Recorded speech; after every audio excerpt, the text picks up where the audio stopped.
talk to you about, obviously, Afghanistan, which is a big issue for us Pakistanis, because stability in Afghanistan means stability in Pakistan. We also want to talk about all three neighbors: Afghanistan, India, Kashmir, and of course Iran. We will discuss the situation there, because all three neighbors of Pakistan. He lives in a very friendly neighborhood. I mean, as if there are not already enough challenges. Mr.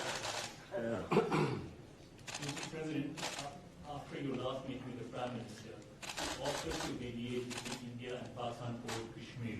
And since then, the situation has gotten more complicated, and India continues to deny or accept any mediation. So where does the offer stand now? And don't you think It would always stand. If I can help, I would certainly do that. And it will be dependent on both of these gentlemen. One without the other doesn't work if you're going to do mediation or if you're going to do an arbitration. But certainly I would be willing to help if both Pakistan, let's say, and India wanted me to do that. I am ready, willing, and able. It's a complex issue. It's been going on for a long time. But if both wanted it, I would be ready to do it. No, Mr. President, but the only thing is, reverting back to my question in the Oval Office on Kashmir, Yes. the thing is, you are asking both the parties to accept and agree. One is aggressor, violator of the UN resolutions, and plus non-compliance, plus merging Kashmir into its own territory. This is the kind of reporter I like. I like this reporter. And how can you? Are you a member of this team, or are you? I'm not a member of this team. I'm an independent journalist. You're saying what you think. Let me complete my question, Mr. No, but I have to be requested. How can you make an aggressor and an aggressor That's okay. meet and the violation of the UN resolutions? Very fair question or statement. Let me put that one down as a statement, if you don't mind. But you're right. You have to have you have to have two parties that want to agree, and when they come, and at some point India may come. I have a very good relationship with Prime Minister Modi. I have a very good relationship with Prime Minister Khan. And if at any time they say, we have some points that we think we can maybe iron out, I think I'd be an extremely good arbitrator. I've done it before, believe it or not, and I've never failed as an arbitrator. I've been asked to arbitrate disputes, pretty big ones from friends, and I've done it in a good, successful fashion. If I can be of help, you know that. If I can be of help, let me know. But you'd have to have the assent also from the other side. Mr.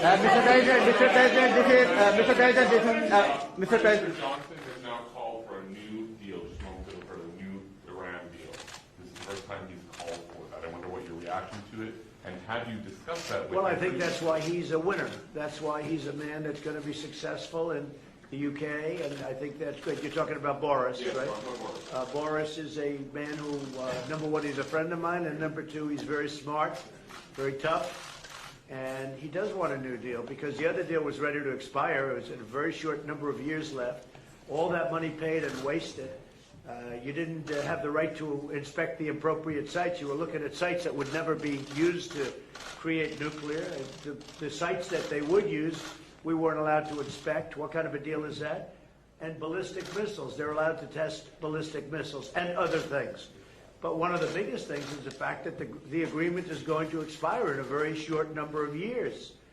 And what kind of a deal is that? We're dealing with countries. You have to go long term. So I respect Boris a lot, and I am not at all surprised that he was the first one to come out and say that. Mr. President, this is the first time. Mr. President, this is the first time. This is the first time. This is the first time. So this is Jazeb Ali from Airline Industry, Pakistan. So this is the first time we get honest leadership like you in America. And in past, I agree with that. This is the first time you've had so in past, in You've past, had a lot of dishonesty, and they've treated Pakistan very badly. so in past, People in my position have treated Pakistan very badly. so in past, I think okay. that I wouldn't say Pakistan has treated us too well either, but maybe there was a reason. And in fact, I think there was a reason for it. So in past, you have said that you don't trust Pakistan. So when we have honest leadership, I and trust Pakistan, but people before me didn't, but they didn't know what they were doing. So it's just one of those little problems in life. You know, you know what I do? I trust this gentleman right here. And I do trust Pakistan. I know I have a lot of Pakistani friends, living in New York. They're smart. Great negotiators, by the way, in case you had any questions. They're among the toughest negotiators in the world. So you are bringing people. And you know what? It's all going to work out. But if I can help, I'd like to help. But I don't think you've ever had a president that felt the way I do in a positive way about Pakistan. I don't think you have. I've looked back and I've seen where it was. But I also have a very good relationship with India. I have a good relationship with both. So that if they decide to use that feeling among both, I think we can help out. But it's been a long-standing feud. This has been going on for a long time. So you're. Mr. President, yesterday on Shape the Stage with PMO, he alleged that Pakistan is the hub of terrorism. Do you endorse that or do you disagree with that? Because you said that Pakistan has made a lot of terror Well, I progress. really have been pointing much more to Iran. I mean, Iran, if you look at that's been really the state of terror. I've been saying it's the #1 state of terror in the world. And the agreement we had does not cover that. It was not doing well. It was doing very poorly. And now Iran is doing very poorly. Iran is a different place than when I took over. When I took over the United States, when I became president, Iran was a real threat to the entire Middle East and maybe beyond. And now they're having very, very big difficulties, to put it mildly. So we'll see.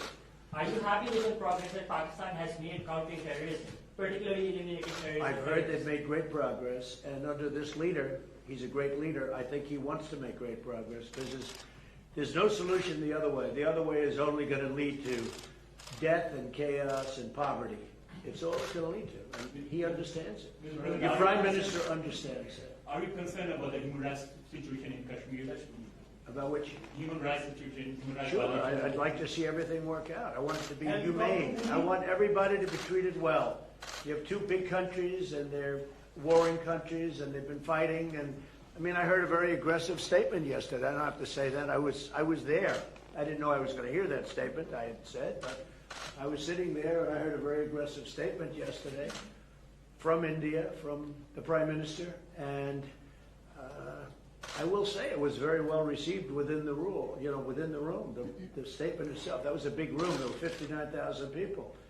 But it was a very aggressive statement, and I hope that they're going to be able to come together, India and Pakistan, and do something that's really smart and good for both. And I'm sure there's always a solution, and I really believe there's a solution to that.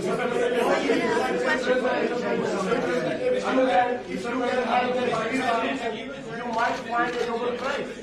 Mr. President. Mr. President. You've asked one already. Go ahead. Quickly. Make 1 second statement. Now, if Go ahead, make a you statement. can solve this outstanding issue of Kashmir, very likely and definitely you will be deserving a Nobel Prize on that. I think Peace I'll get a Nobel Nobel Prize. Prize for How a lot about of that? things. Mr. President. Mr. I think I'm President, going to get a Nobel Prize for a lot of things if they gave it out fairly, which they don't. If they gave it out, Mr. President. They gave one to Obama immediately upon his ascent to the presidency, and he had no idea why he got it. And you know what? That was the only thing I agreed with him on. Mr. President, last time. Mr. Prime Minister, would you like to raise the issue of curfew, lockdown, and the atrocities in Kashmir before President of America? You know, Mr. President, I was going to raise it in private, but it needs to be said that for 50 days, 8 million people are under siege by 900,000 troops. And it's a humanitarian issue, and so I was going to say that were you supposed to meet Narendra Modi now, I would have asked you to at least lift the siege. I mean, it's a huge humanitarian crisis taking place. Okay, so we're going to be talking about that We'll in a little discuss while. that. Mr. Prime Minister, what are your expectations from American President about the Kashmir issue? My expectations,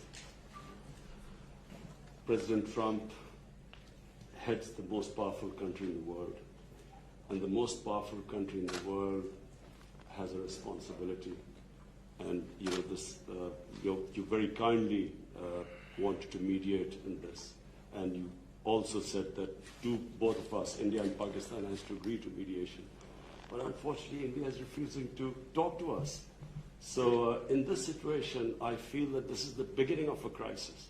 I honestly feel that this crisis is going to get much bigger, what is happening in Kashmir. So we would like to talk about that later.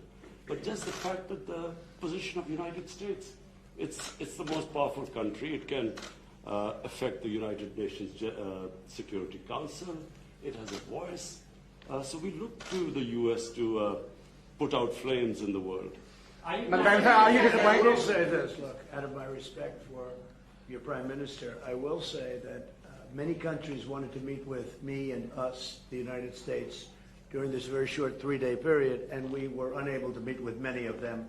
One of the countries I wanted to meet with was Pakistan and your Prime Minister, and it's an honor to be here with you. And I think you should let us start talking now, because but I do appreciate it's a tremendous spirit from your press. I don't see that with us. They want to always tear our country down, and with your press, it's really, they would like to see something positive for your country. And I will tell you this, you have a great leader. And he's a good man, he's a nice man, happens to be a great athlete, not that that matters, but it's always nice. You are a great leader too, sir. We love you. Thank you very much. You take care of yourselves. Thank you very much. Thank you, sir. Thank you.